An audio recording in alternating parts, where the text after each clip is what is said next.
Voy a invitarles, hermanos, que busquemos una lectura en la carta a los Hebreos, en el capítulo 10.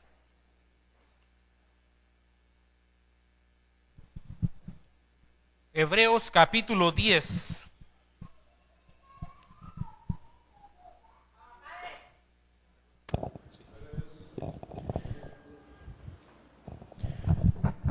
Y hoy, hermanos, vamos a ver un tema que se titula El fin de la conciencia de pecado. Vamos a leer desde el versículo 1, dice: porque la ley, teniendo la sombra de los bienes venideros, no la imagen misma de las cosas, nunca puede, por los mismos sacrificios que se ofrecen continuamente cada año, hacer perfectos a los que se acercan. De otra manera cesarían de ofrecerse, pues los que tributan este culto, limpios una vez, no tendrían ya más conciencia de pecado. Pero en estos sacrificios cada año se hace memoria de los pecados. Repito, el tema de hoy se llama el fin de la conciencia de pecado. Estaba consultando en el diccionario la palabra conciencia y mira lo que dice. Dice: conocimiento del bien y del mal que permite a la persona enjuiciar moralmente la realidad y los actos, especialmente los propios. Conciencia es una palabra que se refiere a lo que hay dentro de nuestra mente y nos hace percibir las cosas. Y la palabra nos habla, dice en el versículo 2, dice: de otra manera cesarían de ofrecerse, pues lo que tributan este culto limpios una vez, refiriéndose a los sacrificios según la ley, no tendrían ya más conciencia de pecado. Y es que, analizando bien, hermanos, la conciencia de pecado fue lo que transformó todo lo que era la relación del hombre con Dios. ¿Qué era lo que al hombre en un principio separó a Dios del mismo hombre? Pues fue la conciencia de pecado. Pero para que podamos hablar, hermanos, del fin de esta conciencia, vamos a ver primero el inicio de esa conciencia. Y el inicio de la conciencia es cuando el hombre en el principio fue separado de Dios y fue separado por esa misma conciencia de pecado. Mire lo que dice Génesis, capítulo 3. Génesis, capítulo 3.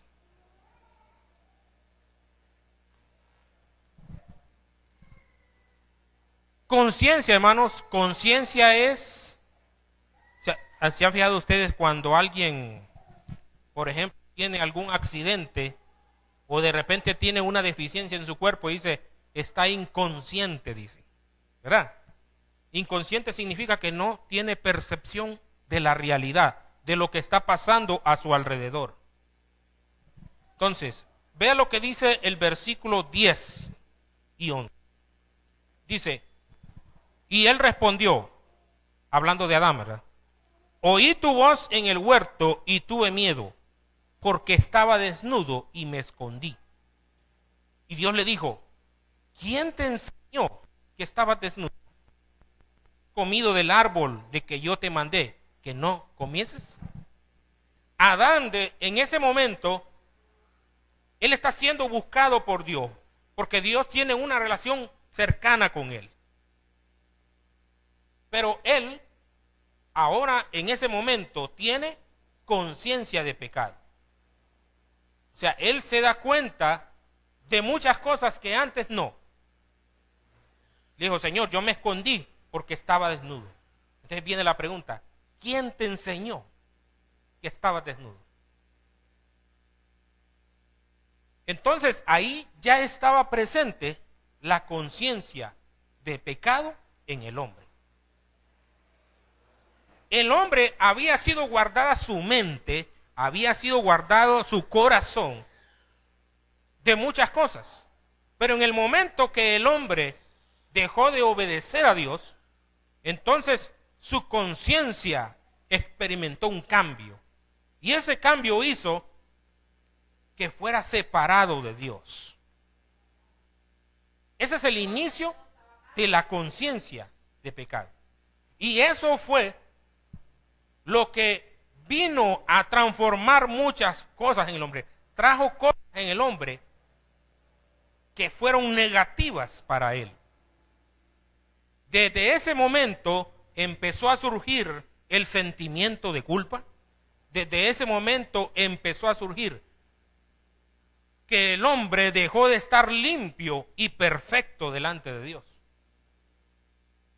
Y desde ese momento el hombre perdió todos sus privilegios como hombre de Dios, como escogido por Dios. Y ese es el inicio, ese es el inicio.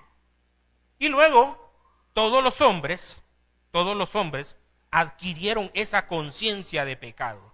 Y esa conciencia de pecado le trajo al hombre sentirse sucio delante de la presencia de Dios. Fue separado completamente de Dios. Y que, mire qué cosas. Dice la palabra que de ahí todos los hombres trajeron la misma conciencia. Entonces ya los hombres tenían esa percepción de Dios. Dios está lejos. Nosotros no nos podemos acercar a Él, porque nosotros estamos sucios. ¿Sí recuerdan ustedes lo que decía el salmista?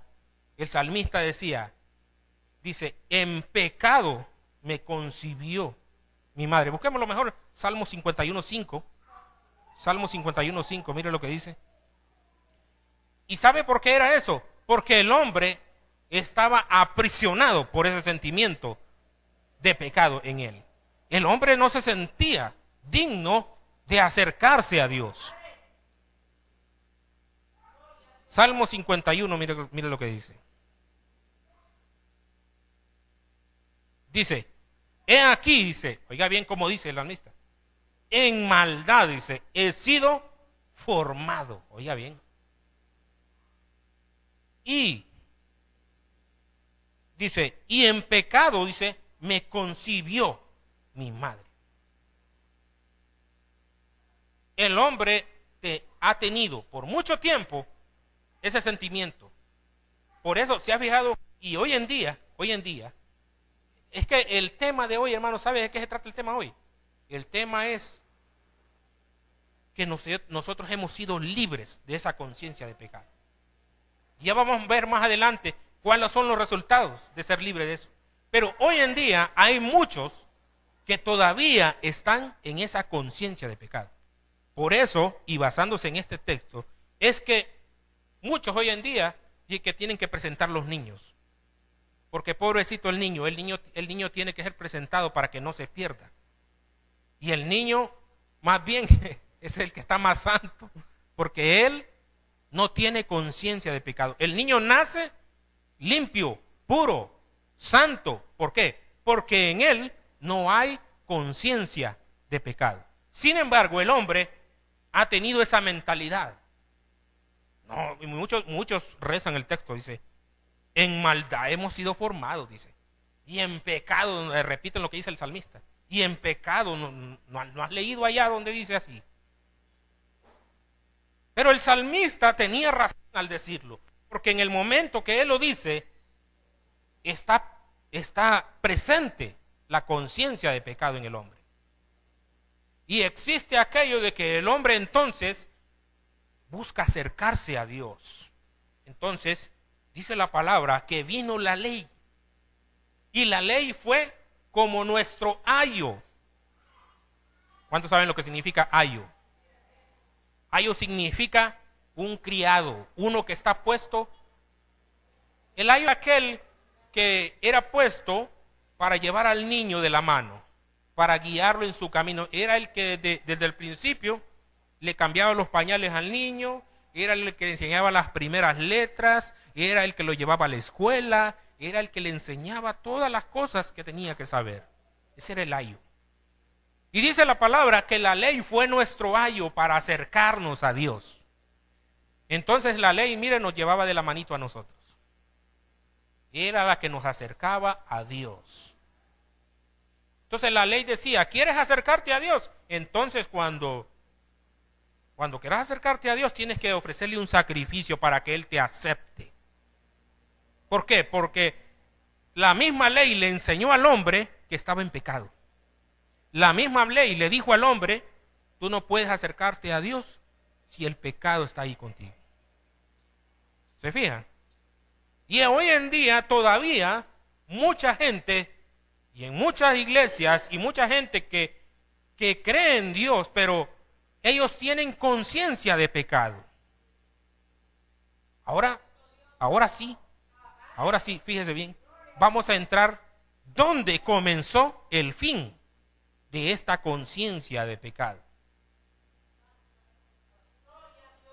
Mire lo que dice el versículo 8 ahí mismo en Hebreos, de Hebreos 10, mire lo que dice. Dice, diciendo primero, sacrificio y ofrenda y holocaustos y expiaciones por el pecado no quisiste, ni te agradaron, las cuales cosas se ofrecen según la ley. Y diciendo luego, he aquí vengo, oh Dios, para hacer tu voluntad. Aquí el Señor hablando. Quítalo primero para establecer esto último. En esa voluntad somos santificados mediante la ofrenda del cuerpo de Jesucristo hecha una vez. Oiga bien, una vez y para siempre. Este es el fin de la conciencia de pecado. Este es el fin. Se supone que de allí para allá la conciencia de pecado debe terminar. Pero la palabra de hoy es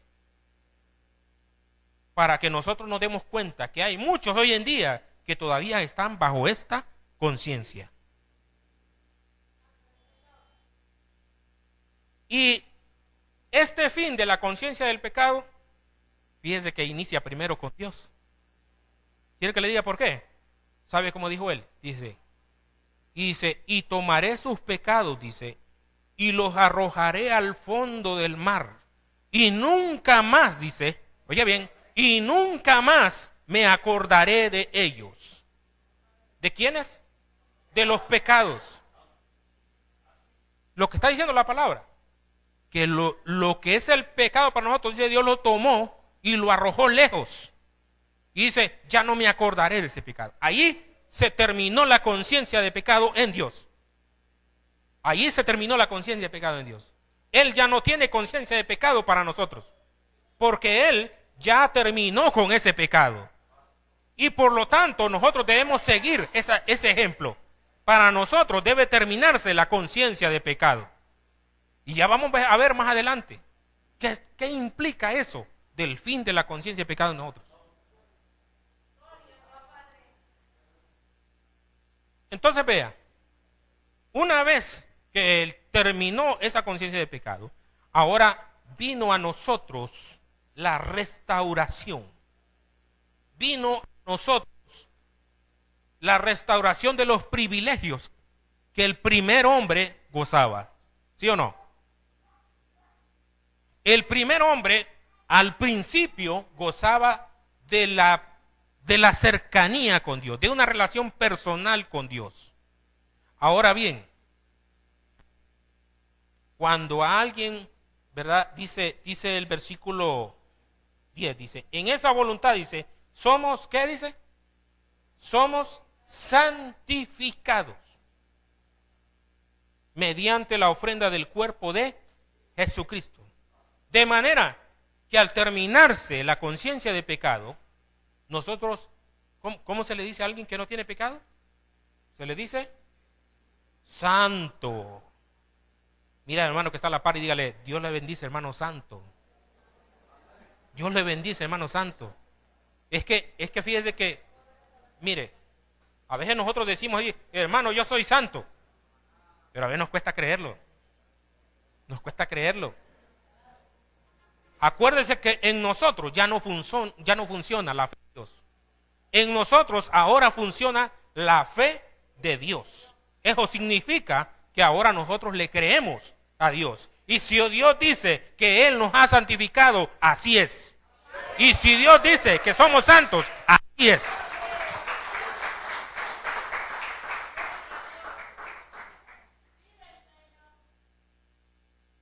El fin de la conciencia de pecado significa que ahora nosotros somos santos, somos bendecidos, somos justificados.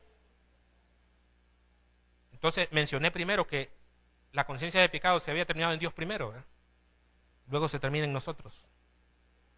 Pero aún hay mucha conciencia de pecado, no solamente de repente en la iglesia, sino mucho alrededor de nosotros. Hay gente alrededor de nosotros que tiene conciencia de pecado. Y sabe usted que el que tiene conciencia de pecado está esclavizado. Y sabe usted que Dios a nosotros nos ha dado una misión. Vea lo que dice 2 Corintios capítulo 5. Fíjese que, mire, el fin de esta conciencia de pecado nos toca a nosotros transmitirla. A nosotros nos toca transmitir esta palabra.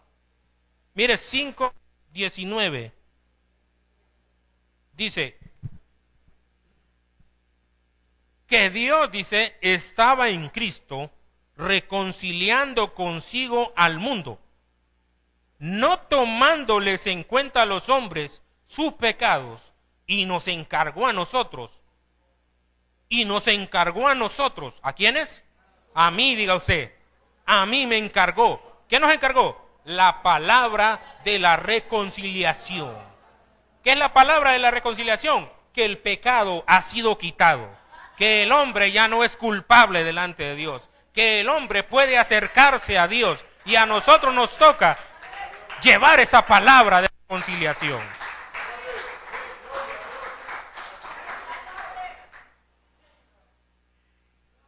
Yo admiro mucho porque a veces escucho por ahí a gente que creen en Dios, que buscan a Dios y van donde están los pecadores y ellos buscan restaurarlos.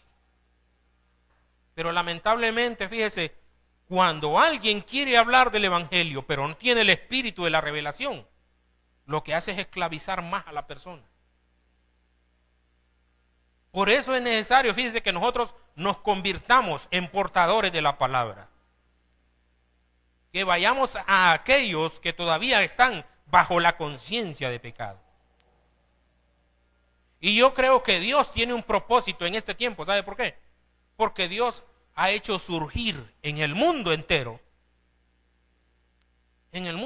ha hecho surgir que el hombre empiece a tener una conciencia limpia y que empiece a comprender cuál es el verdadero propósito del evangelio. Y a nosotros, Dios nos dio el privilegio que a través de nuestro hermano Saúl Reyes, Dios nos diera el conocimiento del verdadero evangelio. Y yo le voy a decir una cosa, yo no considero que somos dichosos, fíjense. Considero que somos privilegiados. Porque hay muchos, yo sé que hay muchos que aman a Dios. Y ellos están buscando, y ellos están queriendo, pero mientras no tengan la palabra del verdadero evangelio, no van a poder ser libres de la conciencia de pecado.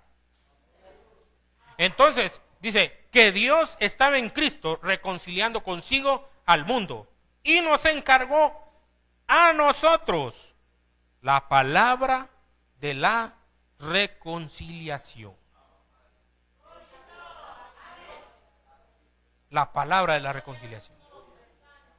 De manera que nosotros hemos sido llamados, hermano. Hemos sido llamados a que nosotros, a las personas que están a nuestro alrededor, les vayamos mostrando la verdad del evangelio. ¿Sabe por qué? Porque la forma de predicar tradicional es, mira, si no te arrepentís, Dios te va a castigar. Si no te arrepentís, te vas a ir para el infierno. Si no te arrepentís esto, si no te arrepentís lo otro. ¿Y sabe qué es eso? Simplemente repetición de lo que había en la ley. En el Evangelio del Nuevo Pacto no hay condenación. En el Evangelio del Nuevo Pacto lo que hay es restauración. Y nosotros somos llamados a restaurar. Nosotros somos llamados a decirle a la gente las buenas nuevas. Hay gente, y no es que buscan el mal para la demás gente, no. Pero como no han aprendido la verdad del Evangelio, lo que hacen más bien es ir a la gente y condenarla. Es ir a la gente y predicarle un evangelio de condenación, un evangelio de castigo. Entonces, hermano, esta palabra hoy es para que nosotros meditemos en ella. Estamos siendo nosotros verdaderos portadores de la palabra. Y si somos portadores de la palabra, estamos llevando una palabra de reconciliación a la gente. ¿O estamos llevando palabra de condenación? Vamos a ver unos 3 resultados del fin de la conciencia de pecado. Busquemos Juan capítulo 8. Juan capítulo 8. Estemos gozosos, hermanos, porque yo creo que esto es para que nos gocemos. Esta es una palabra para que nosotros estemos gozosos realmente.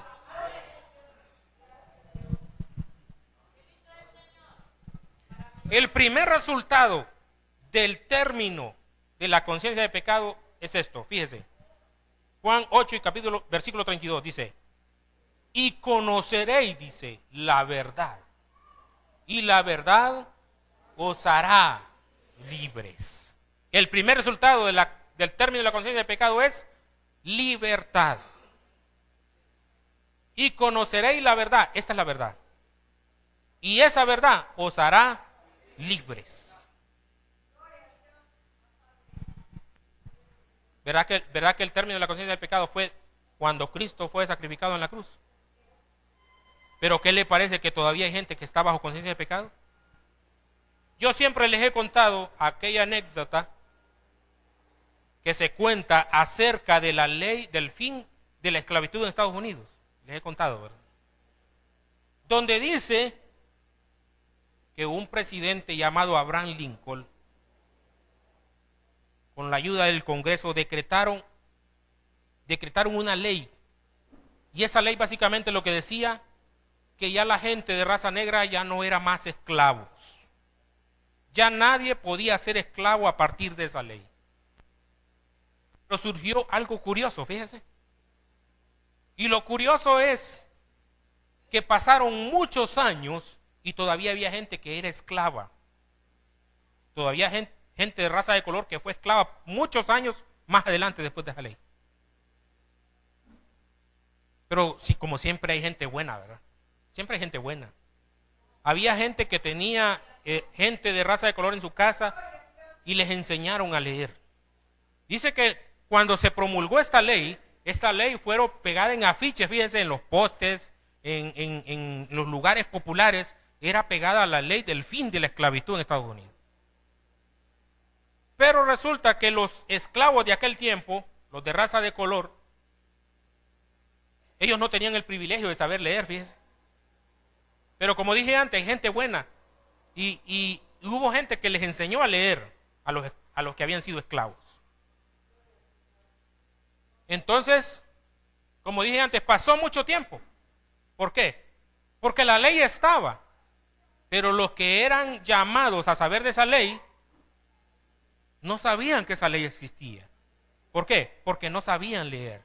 Pero poco a poco se fue dando que ya la gente se fue dando cuenta a través del conocimiento de saber leer, y se fueron dando cuenta, yo miré un rótulo allá y dice que ahí yo ya no puedo ser esclavo.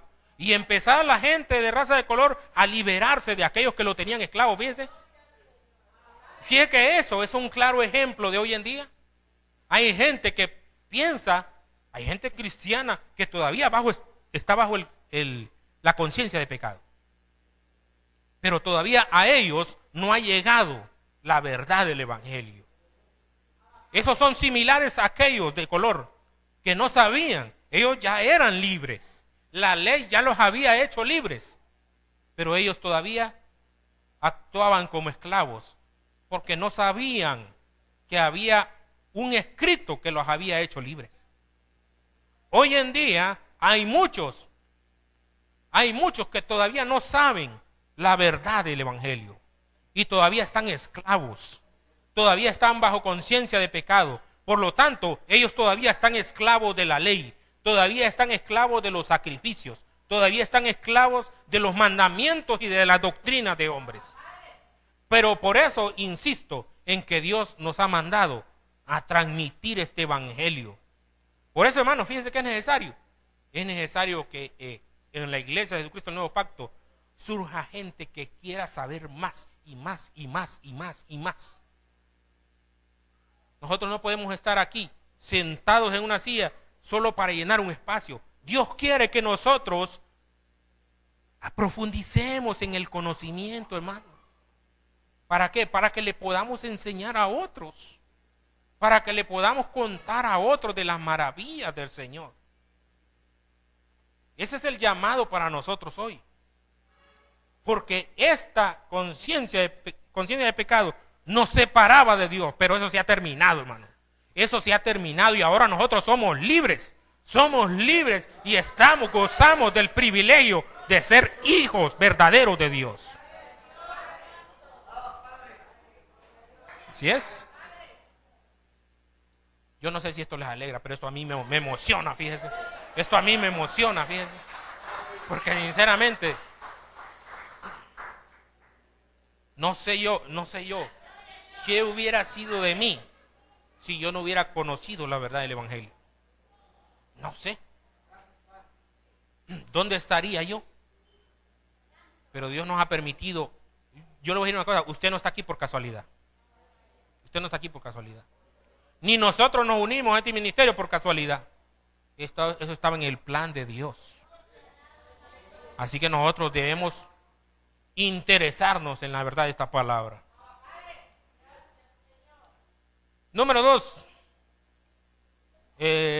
Romanos capítulo 8. Romanos capítulo 8. Voy a pedir que alguien me busque Apocalipsis 12:10. En el número 2, otro resultado del fin de la conciencia de pecado es que se acabó, se terminó, se extinguió el acusador. Romanos 8:31, mira lo que dice. Dice, ¿qué pues diremos a estos? Si Dios es por nosotros, ¿quién contra nosotros? El que no escatimó ni a su propio Hijo, sino que lo entregó por todos nosotros, ¿cómo no nos dará también con él todas las cosas? ¿Quién acusará a los escogidos de Dios? Dios es el que justifica. Se terminó el acusador. Por lo tanto, en nosotros ya no hay acusador. Automáticamente, ¿quién acusará a los escogidos de Dios, hermano? Se fija que aquí en nosotros ya aquello de que existía un diablo con cacho y cola que estaba detrás de nosotros, en nosotros ya no funciona eso, ¿verdad? ¿Sabe por qué? Porque se terminó el acusador. Y sin embargo, ahora conocemos quién es el verdadero diablo. Pero también bajo ese está el poder de Dios, el dominio de Dios. ¿Sabe por qué? Porque hemos conocido la verdad del evangelio. Ese es otro resultado del fin de la conciencia de pecado. Ya no hay más acusación, ya no hay más culpabilidad, ya no hay más un dedo acusador, ya no hay más. Hay gente que, mire, hay gente que defiende a capa y espada que hay un Satanás que nos anda siguiendo. Y una vez le dije a alguien, bueno, si usted quiere, quédese con su Satanás, porque yo estoy bien ahí como estoy. ¿Por qué? Porque ya nosotros conocimos que si Dios nos ha libertado del poder del pecado y que si Él nos ha salvado, ¿quién en contra de nosotros? ¿Quién? No hay acusación, no hay sentimiento de culpabilidad. ¿Se fija cómo actúa eso en nosotros? ¿Se fija qué bonito es que nosotros entendamos de veras la palabra? No hay más acusación. ¿Qué dice Apocalipsis 12:10? ¿Alguien lo tiene?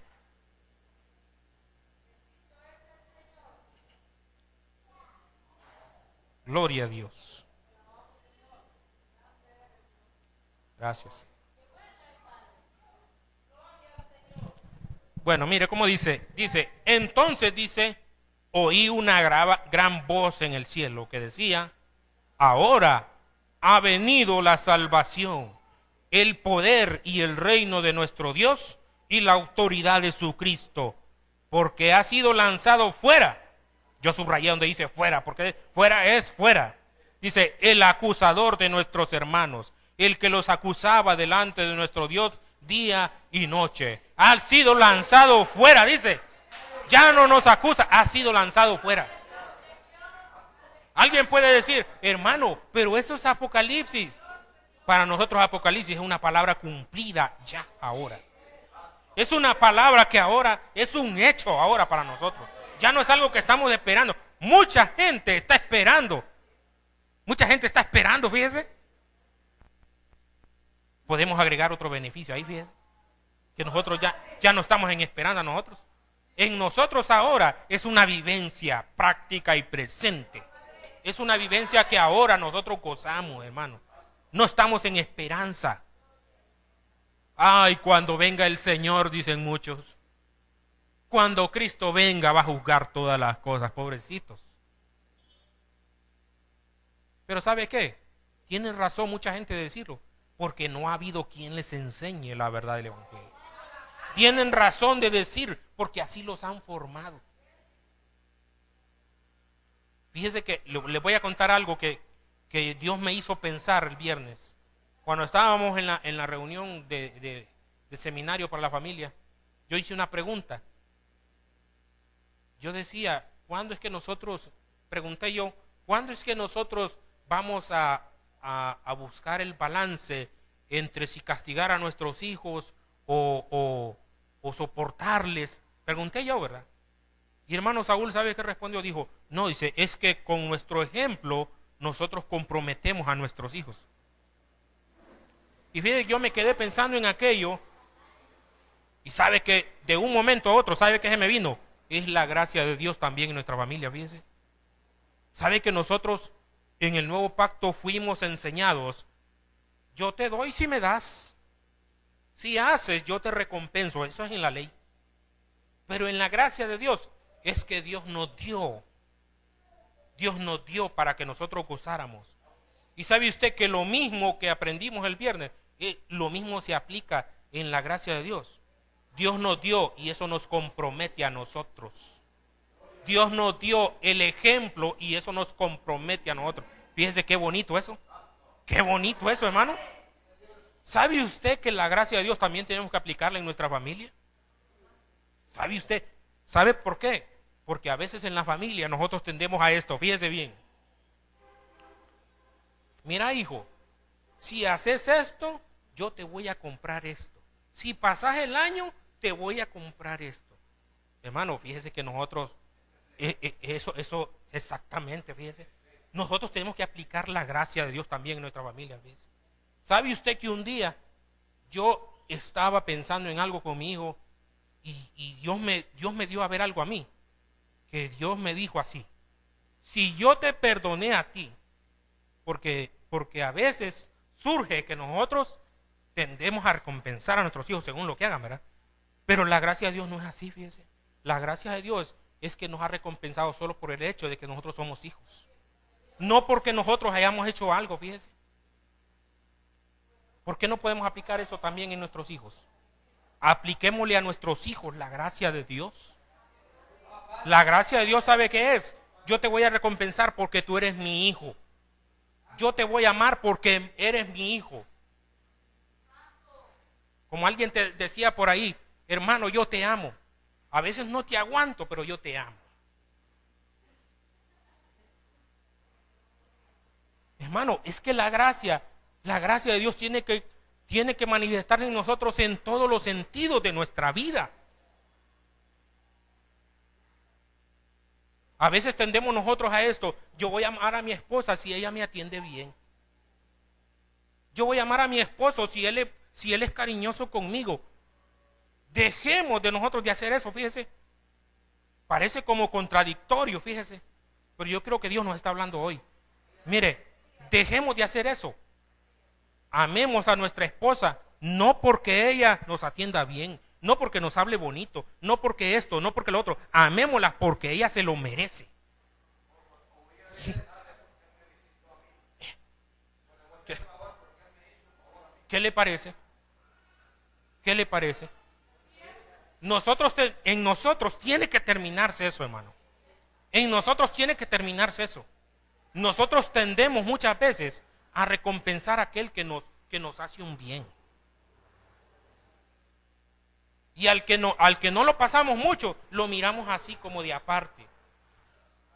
Nosotros tenemos que aprender a aplicar la gracia de Dios para todos. ¿Saben ustedes que el Señor contó una parábola donde dice que a un hombre le tenía una tremenda deuda que no la podía pagar? Bueno, tráiganme ese hombre, dijo. Tráiganmelo. Y bueno, y entonces, y al fin, ¿cómo estamos con el pago?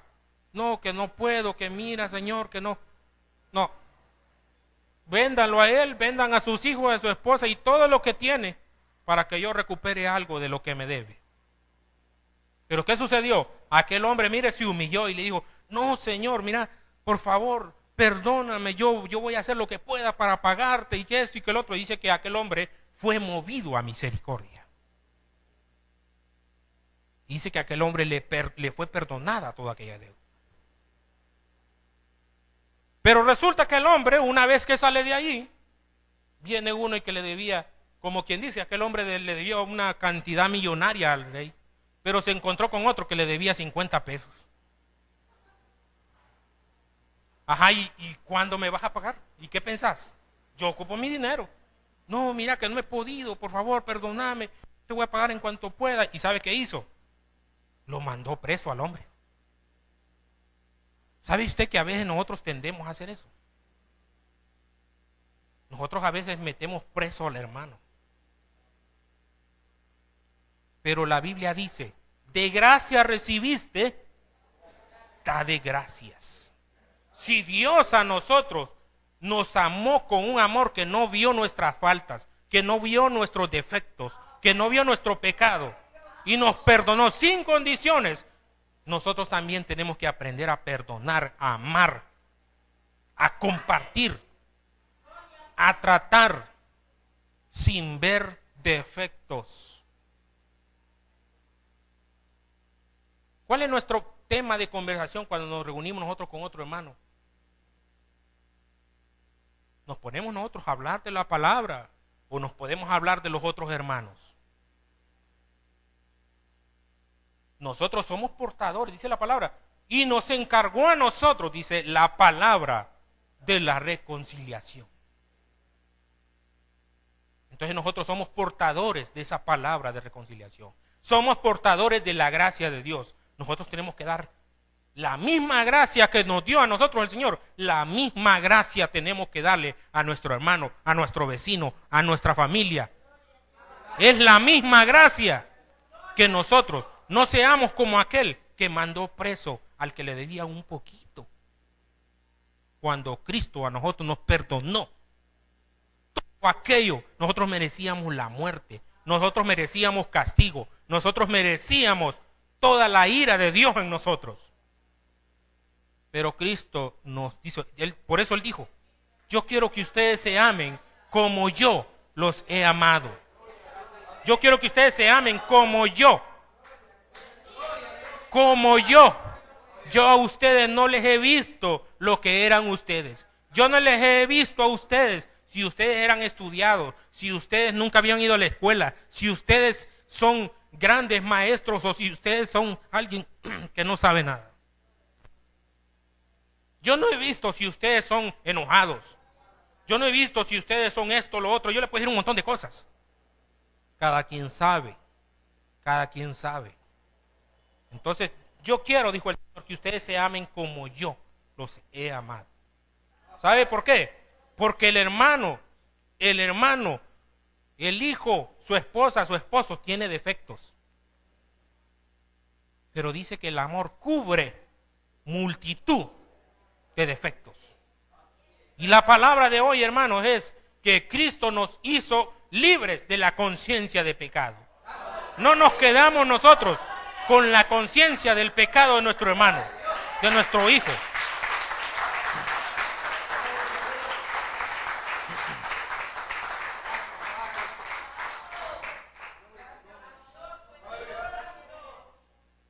Mira lo que dice Isaías capítulo 58. Isaías capítulo 58. Mire cómo dice el versículo 6. Este es otro resultado del fin de la conciencia del pecado. Dice, no es más bien, dice, el ayuno que yo escogí, desatar las ligaduras de impiedad, soltar las cargas de opresión y dejar ir libres a los quebrantados y que rompáis todo yugo. Dios nos ha enviado, así como Él nos dio la libertad, que nosotros como hijos de Él vayamos y libertemos a otros. Hay mucha gente que todavía está bajo la conciencia de pecado y por lo tanto son esclavos. Por lo tanto ellos están bajo opresión, ellos están bajo yugo, pero nosotros hemos sido llamados. Y mire, cuando el Señor envió a sus discípulos, le digo, vayan a Judea, a Samaria y hasta lo último de la tierra. No los mandó primero a lo último de la tierra, los mandó ahí en su casa primero. Los mandó en su casa primero. Y luego los mandó donde los vecinos. Y luego los mandó a lo último de la tierra. Está queriendo decirnos el Señor que comencemos por casa. Que es cierto que de repente nuestros hijos no son lo que quisiéramos que sean. Pero que nosotros a ellos tenemos que aplicarles la gracia de Dios. Que nosotros tenemos que ir a aquellos también que están bajo el yugo de la religión. Y que están ellos en opresión. Están esclavizados bajo mandamientos de hombres. El primer resultado que mencionamos verá que fue la libertad. ¿Cuántos son libres en esta tarde? ¿Sabe que así como usted es libre, hay otros que también merecen ser libres? Y somos nosotros los llamados a libertar. Por eso, hermano, fíjese, debe haber en nosotros un compromiso. Qué felicidad, hermano, que los hermanos, y lamentablemente yo no pude acompañarlos ayer, pero en nosotros debe existir eso. Yo quiero aprender más de este evangelio, para que cuando mi compañero de trabajo, para que cuando mi vecino me pregunte, entonces yo le dé una buena respuesta. Y que aquella persona quiera decir, de veras, ¿y usted cómo sabe eso? Pues acérquese con nosotros y vamos a aprender más. Acérquese con nosotros y vamos a aprender más. Hermano, no necesita usted un gran conocimiento extenso, porque en nosotros no funciona la sabiduría humana. En nosotras funciona la sabiduría por revelación. Y si usted a una persona le va con una pequeña revelación, esa pequeña revelación le va a ayudar a esa persona y esa persona va a querer más. Y si usted llega a dar con un escogido, aquel escogido, de veras, yo quiero aprender más de eso. Ahí voy, yo quiero aprender más, Pero para eso, hermano, tenemos que manifestar la gracia de Dios. Tenemos que manifestar la gracia de Dios a otros. Es necesario, hermanos. Es necesario. Y ya para finalizar, hermano, fíjese. Verá que todos hemos leído la historia de José. Verá que José llegó a tener tanto poder él. Llegó a ser el segundo después de Faraón. Oiga bien. Pero verá que José tenía una cuenta ahí con sus hermanos. ¿Sabe usted que José es un reflejo de la gracia de Dios con su actuar? Porque José llegó a un punto que él tenía el poder de condenar a sus hermanos. Él tenía el poder de decirle, miren, estos no tenían ni necesidad, estos fueron mis hermanos. No, simplemente hubiera dicho, llévenme esos hombres y vayan, desháganse de ellos. Porque verá que le hicieron una mala pasada. El otro día preguntaba yo en el grupo, hermano, si un hermano nos hace una mala pasada, ¿lo seguiríamos amando? Vea que no está fácil eso, ¿verdad? Si un hermano viene y te hace una mala pasada, ¿lo seguirías amando? Ahora fíjese usted, José, óigame bien, los propios hermanitos lo vendieron, fíjese. ¿Qué hubiera hecho usted sabiendo que sus hermanos lo han vendido como esclavo y después usted llega, mire, a ser presidente? Y sus hermanos ni cuenta se dan y se vienen a acercar donde usted. Ahora sí, ya van a ver. Pero José no tuvo esa actitud, fíjese. Eso sí, José los probó, fíjese. Pero fíjese que José, lejos de condenar a sus hermanos, no, él vio el propósito de Dios, que Dios los usó a ellos, fíjese, para que José fuera enviado donde fue enviado. No se preocupen ustedes, que Dios me envió aquí, ustedes no le digo. Dios me envió aquí. Y a ellos les manifestó el amor y les manifestó el perdón y les manifestó prácticamente la gracia de Dios. Entonces, hermano, de hoy en adelante practiquemos la gracia de Dios. Hemos sido libres de conciencia de pecado. Dios nos ha llamado a que ahora manifestemos la gracia de Dios entre nosotros como hermanos, entre nosotros como familia y todos los que están a nuestro alrededor. Los declaro bendecidos.